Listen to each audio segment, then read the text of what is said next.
आज की क्लास में आज की क्लास में हम पढ़ेंगे आर्मी के मोस्ट इम्पोर्टेंट टॉपिक, ठीक है, जिसमें आपको मैं लगभग 50 से 51 एमसीक्यूज दूंगा और उनके जरिए मैं उसका एनालिसिस भी वीडियो का कराऊंगा। तो बिना देर किए शुरू करते हैं आपका पहला, ठीक है। प्रकाश की गति कितनी होती है? तो प्रकाश की गति होती है 3 × 10⁸ और प्रकाश के बारे में अगर अपन और जानकारी जाने, ठीक है, तो प्रकाश का एक होता है कि प्रकाश कौन सी तरंग होती है? तो प्रकाश में होती है विद्युत चुम्बकीय तरंग। कौन सी होती है? चुंबकीय विद्युत चुम्बकीय तरंग होती है ना। विद्युत चुम्बकीय तरंग होती है। एक होता है प्रकाश का अपवर्तन नियम। प्रकाश का अपवर्तन नियम किसने दिया? तो प्रकाश का अपवर्तन नियम दिया था स्नेल ने। किसने दिया था? स्नेल ने। और अगर मैं बात करूं कि प्रकाश वर्ष की इकाई, प्रकाश वर्ष की इकाई, तो प्रकाश वर्ष की इकाई क्या होती है भाई साहब, कोई बता सकता है? प्रकाश वर्ष की इकाई होती है दूरी। प्रकाश वर्ष की इकाई होती है दूरी, ठीक है। ये आपका पहला कंप्लीट। अब चलते हैं नेक्स्ट पे। मानव शरीर में सबसे बड़ी ग्रंथि होती है। तो मानव शरीर में सबसे बड़ी ग्रंथि होती है यकृत। सबसे बड़ी अगर यकृत है तो फिर सबसे छोटी कौन सी होगी? सबसे छोटी होती है भैया प्यूटरी। सबसे छोटी होती है प्यूटरी। क्या होती है? प्यूटरी ग्रंथि, जिसे हम प्यूस ग्रंथि भी बोलते हैं। जिसे हम क्या बोलते हैं? प्यूस ग्रंथि। एक ऑब्जेक्टिव आता है कि मास्टर ग्रंथि किसे बोलते हैं? तो प्यूस ग्रंथि को ही मास्टर ग्रंथि बोला जाता है। प्यूस ग्रंथि को ही मास्टर ग्रंथि बोला जाता है। याद रखना भाई साहब। नंबर 3, पानी का रासायनिक सूत्र H2O, सबको पता है। अगला, बल का एसआई मात्रक क्या है? तो बल का एसआई मात्रक होता है भैया, बल का एसआई मात्रक होता है न्यूटन। क्या होता है? न्यूटन। जैसे जूल आया तो मैंने आपको बताया कि कार्य और ऊर्जा, कार्य ऊर्जा का क्या होता है भैया? जूल। क्या होता है? जूल होता है। कार्य व ऊर्जा का क्या होता है? जूल होता है। कार्य हमें मिलजुल कर करना चाहिए। जैसे लंबाई आप किसमें मापते हो? लंबाई हम मापते हैं मीटर में। किसमें? मीटर में। जैसे एक होता है विद्युत तीव्रता, सॉरी विद्युत नहीं, ज्योति तीव्रता। ज्योति तीव्रता का सोचो क्या आता है? ज्योति तीव्रता, ज्योति तीव्रता का क्या आता है? तो ज्योति तीव्रता का आता है कैंडला। याद है? ज्योति किससे होती है? कैंडल से होती है, ठीक है। अगला, पौधे भोजन कैसे बनाते हैं? तो पौधे भोजन बनाते हैं प्रकाश संश्लेषण से, है ना। पौधे भोजन कैसे बनाते हैं? प्रकाश संश्लेषण से। पौधों के बारे में और अगर अपन जानकारी निकालें कि पौधों में भोजन कहाँ बनता है, तो पौधों में भोजन कहाँ पे बनता है? पत्तियों में। पौधों में भोजन कहाँ बनता है? पत्तियों में बनता है। अगला, पौधों में जो पानी होता है वह कहाँ से पहुंचाया जाता है? जड़ों से। कैसे पहुंचाता है? जड़ों से। पहुंचाता कौन है? जाइलम। कौन पहुंचाता है? जाइलम। अबे भोजन बनता तो पत्ती में है, लेकिन इसका परिवहन कौन करता है? जैसे पौधों में पानी का परिवहन जाइलम करता है, वैसे पौधों में भोजन का परिवहन कौन करता है? पौधों में भोजन का परिवहन करता है फ्लोएम। कौन करता है? फ्लोएम, ठीक है। अगला, और अगर अपन बात करें कि चलो एक मैं आपको इसका होमवर्क देता हूं कि सबसे बड़ा फूल कौन सा है ना। एक सबसे बड़ा फूल कौन सा है? एक ऐसे ही बता देता हूं, एक हिंट दे देता हूं, रामशिया, ठीक है। अगला, कि विद्युत धारा की इकाई क्या है? देखो इसमें आ रहा विद्युत और धारा, तो विद्युत धारा की इकाई है एम्पियर। विद्युत धारा की इकाई कौन सी? एम्पियर। कैसे याद रखेंगे? विद्युत, धूत मतलब नशे में धूत। नशे में धूत कब होता है आदमी? जब क्या पीता है? पियर यानी बियर, है ना। वोट किसका होता है? शक्ति का। ओम किसका होता है? प्रतिरोध का। याद है ना, ओम किसका होता है? प्रतिरोध का। मानव हृदय में कक्ष कितने होते हैं? 4। अगर हृदय की बात ही है तो मैं को बताओ इसका औसतन वजन कितना होता है? औसत वजन होता है 300 ग्राम। कितना होता है? 300 ग्राम। और अगर मैं बात करूं कि हृदय 1 मिनट में कितनी बार धड़कता है, तो 72 बार। और अगर बात करूं कि हृदय की जो धड़कन को जो नियंत्रण करता है, हृदय की धड़कन का जो नियंत्रण करता है वो कौन करता है? Pacemaker. कौन नियंत्रण करता है भाई साहब? Pacemaker. ठीक है, अगला, सबसे हल्की गैस कौन सी है? कौन सी भाई साहब? हाइड्रोजन। अगर हल्की है तो भारी कौन सी होगी?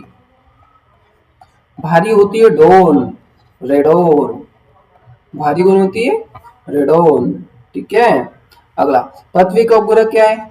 चंद्रमा। पृथ्वी का उपग्रह क्या है? चंद्रमा। और पृथ्वी, हाँ, पृथ्वी का उपग्रह क्या है? चंद्रमा। ध्वनि किस माध्यम में नहीं चलती? ध्वनि भाई साहब निर्वात में नहीं चलती। आपको पता है ना, ध्वनि निर्वात में नहीं चलती, कोई ना कोई माध्यम की आवश्यकता होती है। तो सबसे अधिक किसमें चलती है? सबसे अधिक चलती है ठोस में। किसमें चलती है? ठोस में। ध्वनि क्या है? ध्वनि कौन सी तरंग है? ध्वनि है अनुप्रस्थ तरंग। ध्वनि कौन सी तरंग है? पूछा जाता है, ध्वनि कौन सी तरंग है? तो ध्वनि कौन सी तरंग है? अनुप्रस्थ। एक और आता है कि ध्वनि की तीव्रता को किससे मापा जाता है ना? तो इसको बोलते हैं बेटा डेसिबल। क्या बोलते हैं? डेसिबल। कोष्टक में डी और बी। ठीक है, अगला, कि ध्वनि की चाल, ध्वनि की चाल, ध्वनि की चाल वायु में कितनी होती है? कौन बताएगा?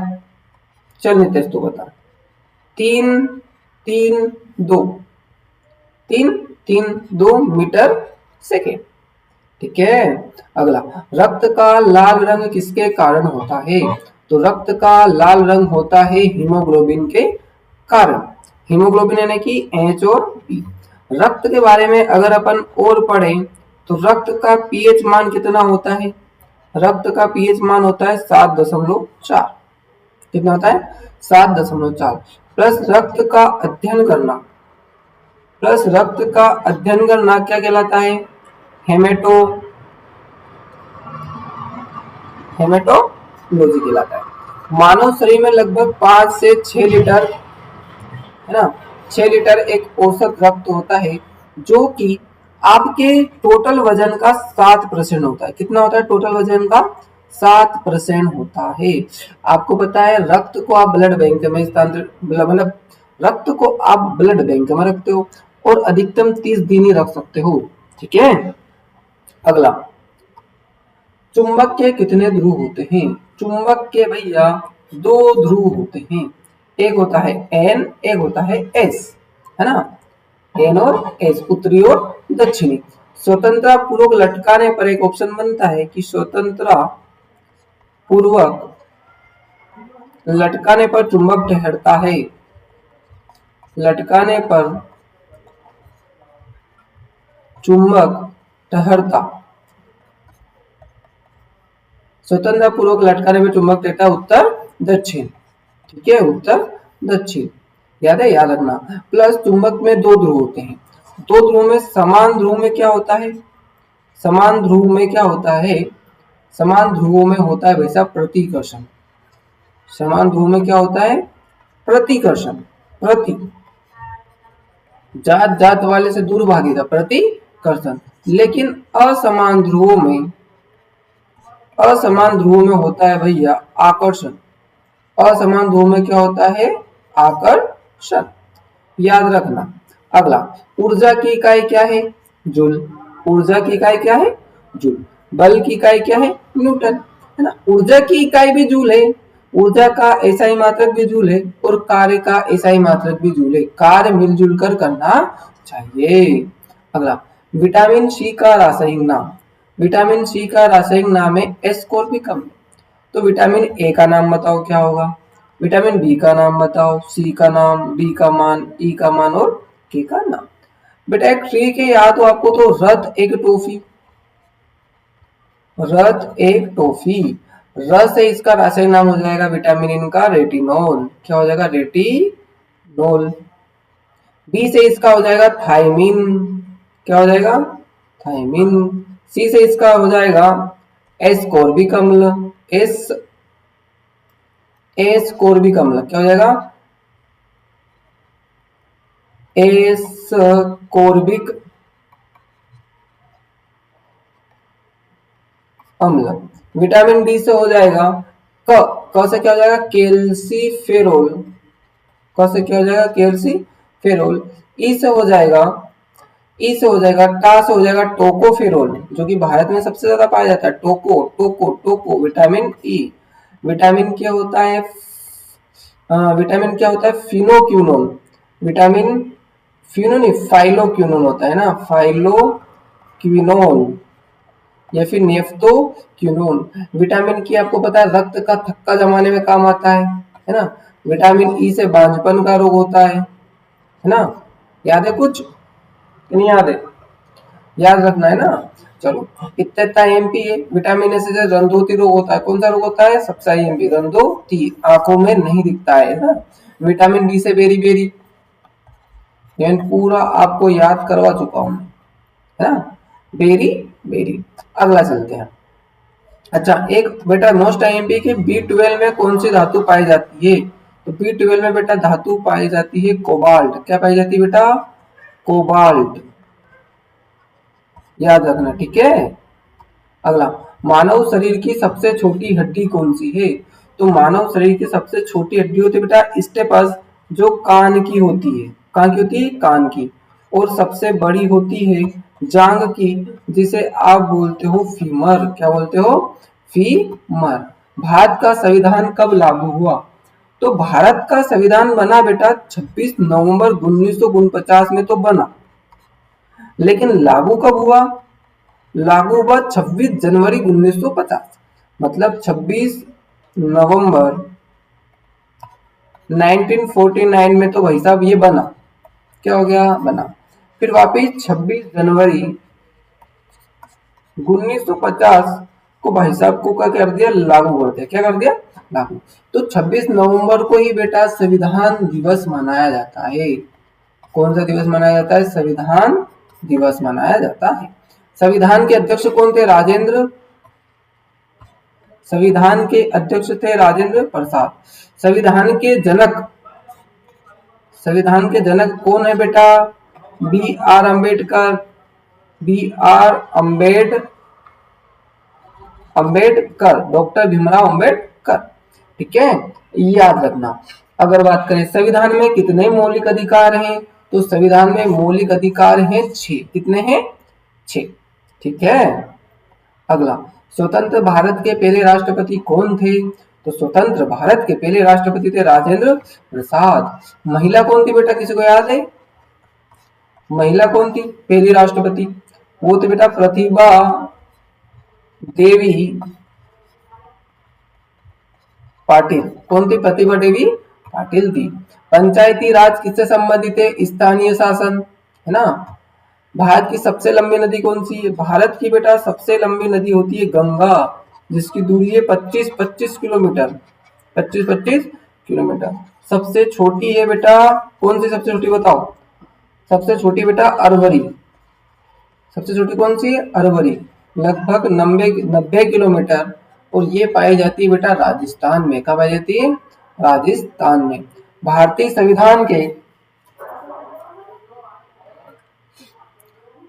संविधान के निर्माता कौन है? तो भारतीय संविधान के निर्माता है डॉक्टर भीमराव अंबेडकर। सत्यमेव जयते कहां से लिया गया? ये बेटा तुम्हारा होमवर्क है, याद रखना है ना। 2 होमवर्क दे चुका हूं तुम्हें। एक तो सबसे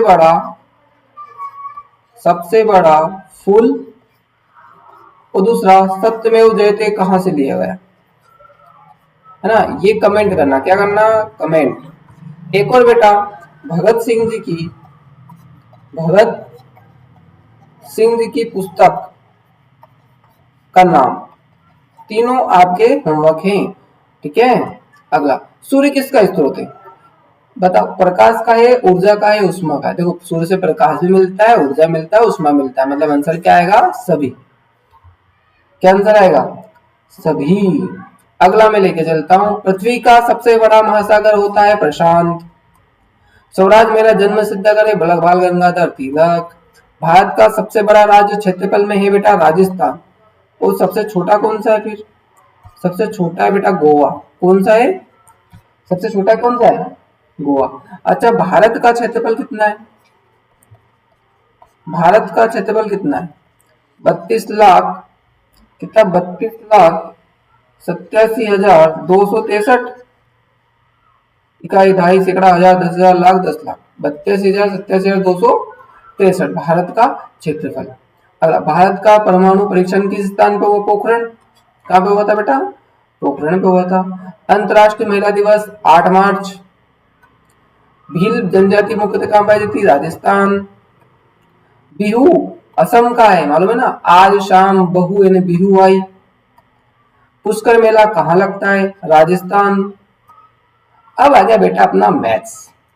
ज्यादा लेवल नहीं रखा है इस पहली क्लास में, बिल्कुल लो लेवल है। अगला है बेटा 25 का 40%। 25 का 25 का मतलब होता है बेटा गुणा, 40 का 40, परसेंट को हटाया, नीचे क्या लगाया? 100। ठीक है, देखो ऐसे कैसे काटना है ना, देखो 20 दूना 40, 20 पंजे 100, 50 25, 5 को गुना 2 में करूंगा तो आ जाएगा 10। एक तरीका तो ये हो गया बेटा। एक तरीका है कि 40% को भिन्न में बदलो, तो 40 का 40% को हटाते नीचे क्या लगाते हैं बेटा? 100। 20 दूना 40, 20 पंजे 100, मतलब 40% की आपकी भिन्न बनी है 2/5। तो हल करो, 25 का 25 का और 40% की बेटा भिन्न क्या बनी? 2/5, तो 2/5 कर लो। 5 के बड़ा में 25 कितनी बार में आएगा? 5 बार में। 5 दूना 10। ठीक है, अब थोड़ा सा धीरे बोलूंगा मैं। अगला सवाल, 500 रुपए पर 10% साधारण ब्याज 2 वर्ष का कितना होगा? ठीक है, साधारण ब्याज कितना होगा? तो बेटा साधारण ब्याज का एक सूत्र है, बताया आप सबको, 2-3 तरीके से इसको कराऊंगा। साधारण ब्याज का सूत्र है बेटा मूलधन गुणित दर गुणित समय। ठीक है, बटे में क्या जाएगा? 100। मूलधन जो आपने उधार लिया कितना लिया? 500। दर आपकी है 10%, समय आपका 2 वर्ष, बटे में आ गया 100 ना। तो 2 शून्य से 2 शून्य कैंसिल, तो 5 दाम 50 ने 2, 50 का 100 में करूँ 2 में करूंगा तो 100। ब्याज कितना आ गया बेटा? 100। अगर ऐसे नहीं करना है तो ऐसे कर दो, आपके पास 500 रुपए है, इसका पेड़ बना के करो, है ना? ट्री बोलते हैं इसको बेटा, क्या बोलते हैं? ट्री। 2 साल का ब्याज है तो एक बार 2 बार, ऐसे नहीं करते ऐसे कर लो। कितने साल का ब्याज है? तो पहला साल का ब्याज और ये दूसरे साल का ब्याज। ठीक है, तो 500% पे ब्याज अगर मैं निकालूं तो 10% कितना होता है? 10 का 10, परसेंट हटाए नीचे क्या लगाया? 100। 2 शून्य 2 शून्य कैंसिल, 5 दाम कितना आ गया बेटा? 50। पहले साल भी 50 लगेगा, दूसरे साल भी 50 लगेगा, टोटल ब्याज कितना हो गया बेटा? 100 रुपए। ठीक है, 12 और 18 का HCF क्या है? तो बेटा HCF आपको जब भी HCF बोले या LCM बोले तो बेटा कौन सी विधि से करते हैं अपन? अभाज्य विधि से, है ना? मैंने आपको बिल्कुल बेसिक विधि से बताया था, ऑप्शन से भी कर सकते हैं ना। अभाज्य विधि से, अभाज्य विधि से 12 के गुणनखंड करो। अभाज्य विधि मतलब उन संख्याओं से आपको भाग देना है जो किसी भी पहाड़े में नहीं आती हो, जैसे 2, 3, 5, 7, 11, ये किसी भी पहाड़े में नहीं आते ना, मतलब ये अभाज्य संख्याएं। तो 2 से भाग करेंगे, 2 छंग 12, 2 त्या 6, 3 एकम 3। ऐसा कैसा? 18 का अभाज्य गुणनखंड निकालो, 2 9 की 18। अब 2 के पहाड़े में 9 तो आता नहीं, तो 3 से देंगे, 3 त्या 9, 3 एकम 3। अब इसको आपको क्या करना है,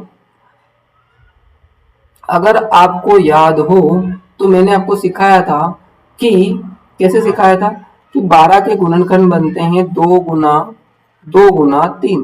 ठीक है, 18 के गुणनखंड बनते हैं 2 गुना 3 अब इसमें HCF मतलब महत्तम समावर्तक क्या होता है?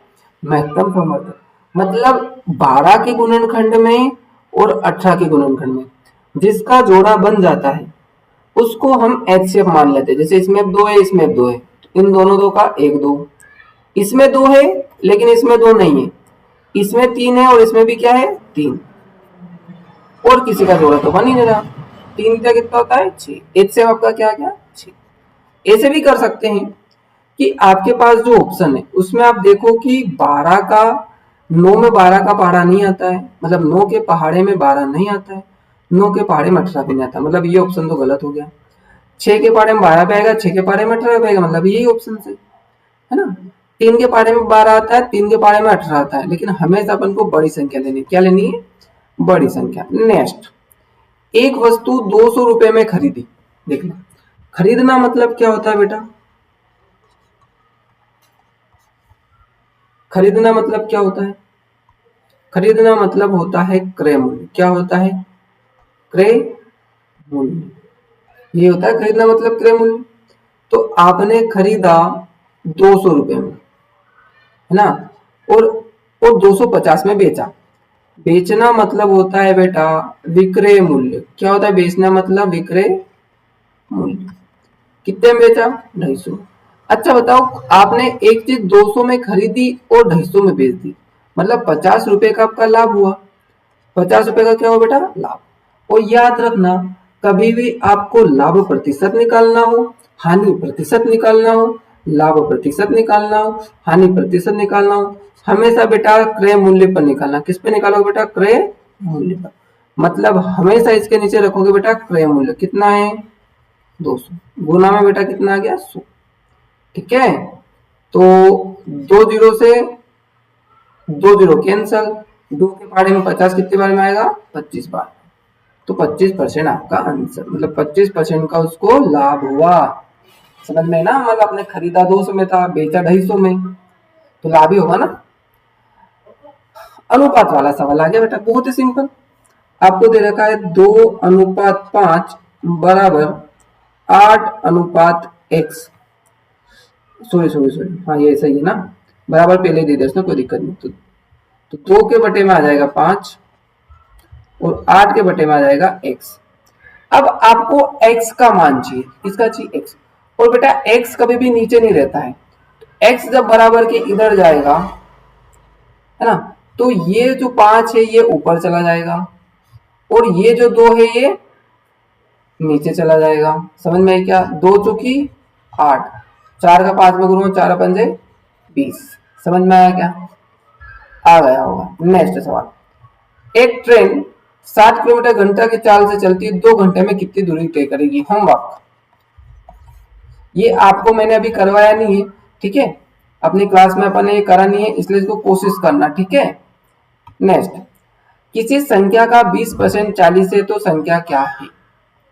किसी संख्या का 20% 40 है, समझा? किसी संख्या, संख्या आपको पता नहीं है, तो किसी संख्या का, संख्या में मान लेता हूं x, का मतलब होता है गुना, 20 का मतलब 20, परसेंट को हटाए बेटा, नीचे क्या लगाया?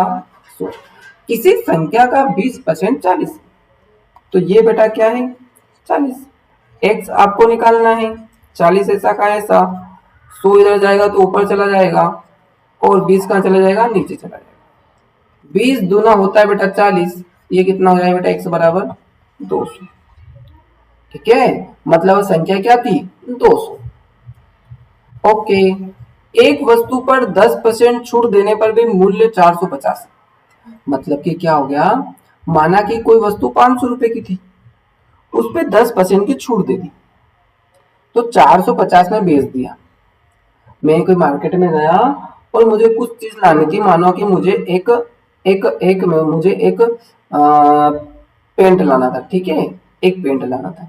मैं पेंट लाने गया तो उसने मेरे को 450 में दिया और उसने मेरे को बोला कि मैंने आपको 10% का डिस्काउंट दे दिया। क्या दे दिया? डिस्काउंट।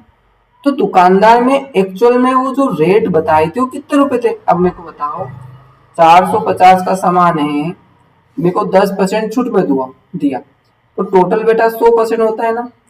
10% छूट में दिया मतलब 90%, है ना। अंकित मूल्य निकालना मतलब 100, 0 से 0, 9 पंजे 45, 5 का गुना 100 में करूंगा तो 500। मतलब वो मेरा सामान कितने का था? 500 रुपए का। 500 रुपए का सामान था, तभी मेरे को 10% की छूट मिली और 450 में मिला। ठीक है, अगला, त्रिभुज के तीनों कोणों का योग कितना होता है? 360। त्रिभुज के तीनों कोणों कितना होता है? 360 के 180? 180 होता है ना, याद रखना। अगला, 10, 20, 30 का औसत क्या है? 10, 20, 30 का औसत क्या है? 10, 20, 30 का औसत क्या है बताओ। औसत कैसे निकालते हैं, औसत कैसे निकालते हैं बताओ। औसत ऐसे निकालते हैं, जब आपको देखोगे कि 10 प्लस 20 प्लस 30, इन सबको आप जोड़ोगे कितना आएगा 60। कितनी संख्या, 1 2 3, तो 3 का भाग कर दो, 3 दूना 6, कितना आया 20।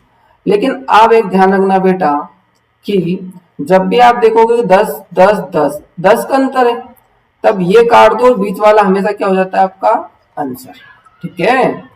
अगला, एक वस्तु 15% लाभ पर 1150 में बेची गई। एक वस्तु 15% लाभ पर 1150 में बेची, तो सीपी क्या होगा।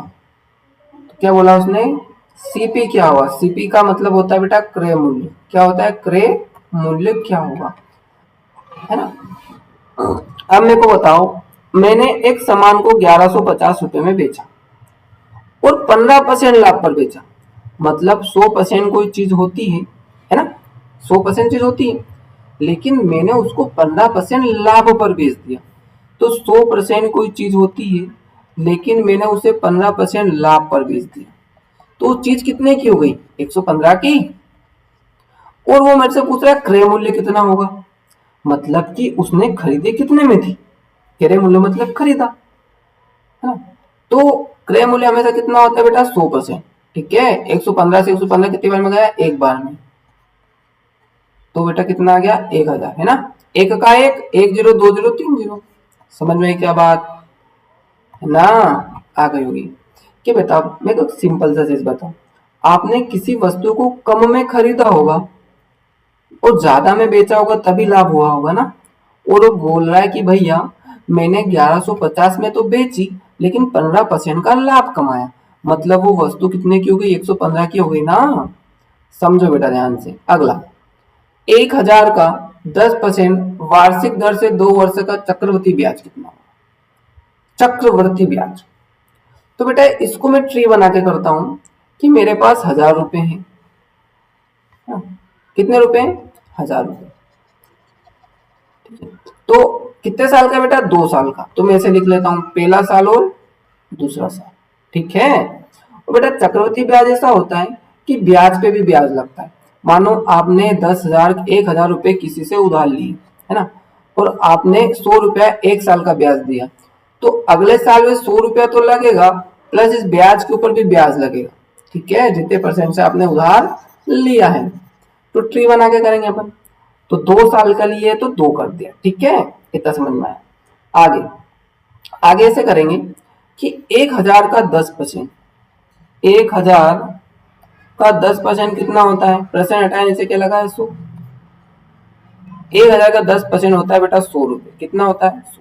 मतलब आपने पहले साल भी 100 रुपए दिए और दूसरे साल भी 100 रुपए दिए। अगर आपसे वो चक्रवृद्धि ब्याज पूछता, क्या पूछता, सॉरी साधारण ब्याज पूछता, तो आप 100 ने 100 200 बता देते। लेकिन बेटा चक्रवृद्धि ब्याज ऐसा होता है कि ब्याज पे भी ब्याज लगता है।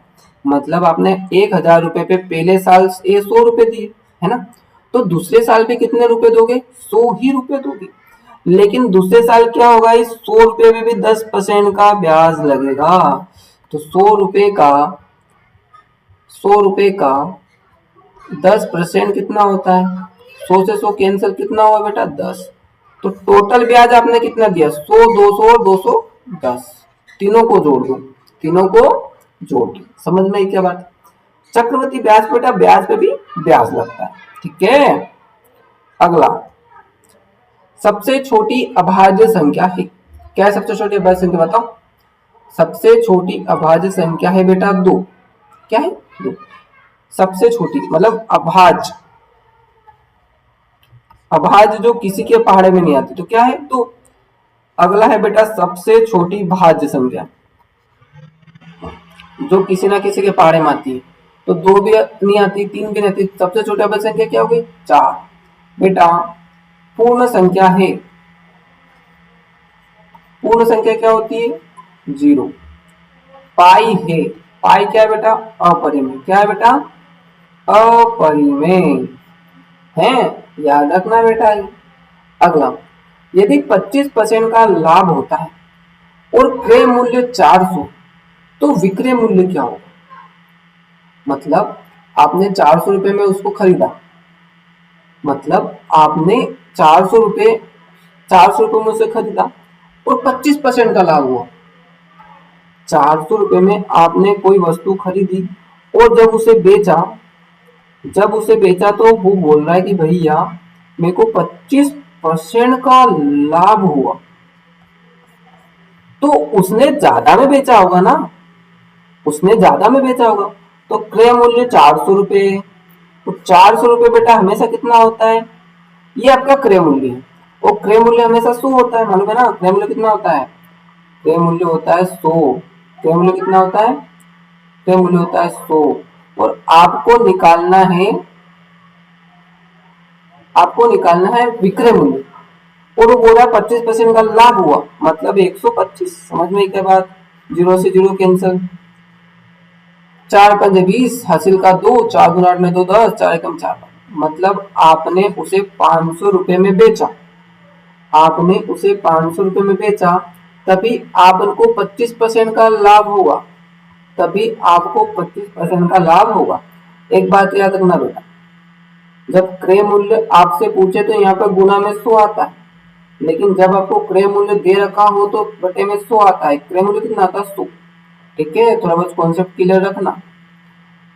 45,673 में 6 का स्थानीय मान। तो बेटा आपको पता है ना, पता ही होगा कि पहले पे कोई जीरो नहीं लगता है, दूसरे पे फिर 1 जीरो, तीसरे पे फिर 2 जीरो, चौथे पे फिर 3 जीरो, है ना, और फिर इस पे 4 जीरो, ऐसे चलता है ना, जीरो बढ़ती जाती है। क्योंकि इकाई के अंक पे कोई जीरो नहीं, दहाई के अंक पे 1 जीरो, फिर 2 जीरो, 3 जीरो, 4 जीरो। आपसे पूछा है 6 का स्थानीय मान, तो 6 का स्थानीय मान बेटा होता है 60, 600 कितना होता है, 600। और 6 का जाति मान, वो जाति मान बेटा वही का वही रहता है, जाति मान क्या होता है, वही का वही रहता है। तो 6, आपको प्रश्न में बोला है अंतर, मतलब इसको घटा दो, तो कितना है बेटा, 594। अगर आपसे बोलता कि इनका योग, तो आप इन दोनों को जोड़ देते। अगर यहाँ पे आता है इनका गुणनफल, तो इन दोनों का गुना कर देते। समझ में आ गई ना, आ गई। अगला, अब अपने चल गई रीजनिंग। 2 4 8 16, देखो 2 दूना 4, 4 दूना 8, 8 दूना 16, तो 16 दूना कितना आएगा, 32। ठीक है, अगला देखो, दो को इन्हें बोल दिया ईपीएच, क्या बोल दिया, ईपीएच। देखो डी के बाद क्या आया, ई, ओ के बाद क्या आता है, पी, जी के बाद क्या आता है, मतलब +1 और +1, एक एक जोड़ा, डी के बाद ई, ओ के बाद पी, जी के बाद। तो वो पूछ रहा है कि केट के बाद क्या आएगा, केट, तो जाहिर की बात है एक जोड़ा, मतलब सी के बाद डी, ए के बाद पी, और टी के बाद आएगा यू, है ना, एक एक जोड़ रहा ना। अगला, ए का भाई बी है, समझना बेटा, ए का भाई बी, और मैंने आपको बोला था कि जो भाई बहन हो उनके बीच में ऐसा चिन्ह लगाया जाता है ना, पति, देखो पति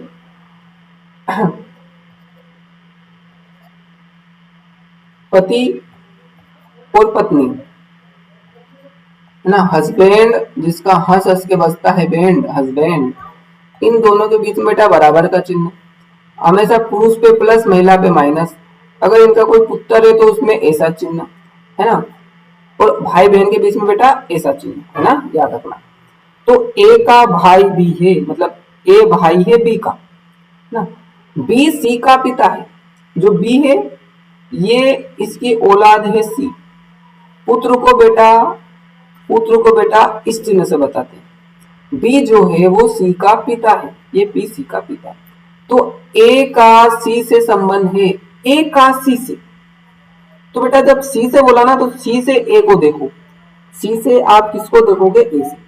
ये बी इसका पप्पा, पप्पा का भाई हमेशा क्या लगता है बेटा, पप्पा का भाई क्या लगता है अपन को, चाचा, क्या लगेगा, चाचा। उल्टा लेके चलना बेटा, सी से बोला ना तो सी से उल्टा लेके चलो, क्या लगेगा, चाचा। अगला बेटा, बुक का होता है नॉलेज। अब अगर आप किताब पढ़ोगे तो नॉलेज मिलेगा, मतलब ज्ञान मिलेगा। तो जब आप भूख फूड खाओगे, फल फ्रूट खाओगे, तो आपको टेस्ट आएगा कि पानी आएगा कि एनर्जी आएगी कि आपको भूख मिलेगी।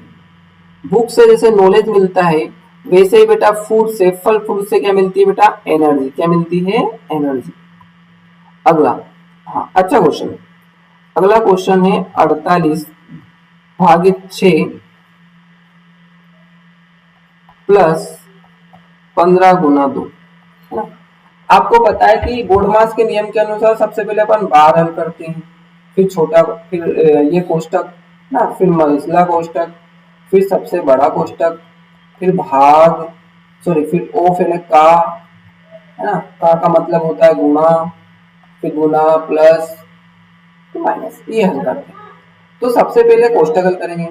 6 का भाग 48 में, 6 के पारे में 48 कितनी बार में आएगा? 8 बार में आएगा। 15 दूनी कितना होता है? 30। तो कितना हो गया बेटा ये? 38।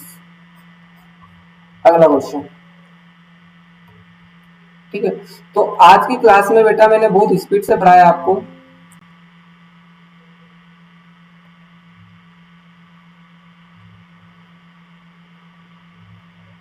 आज की क्लास में मैंने आपको बहुत ही स्पीड से पढ़ाया, बहुत ही, है ना। तो अगली क्लास में मैं आपको थोड़ा सा लेवल वाला पढ़ाऊंगा। और अगर वीडियो आपको थोड़ा सा भी हेल्पफुल रहा है तो इसको लाइक और सब्सक्राइब जरूर करें चैनल को, और एक कमेंट जरूर करें, है ना।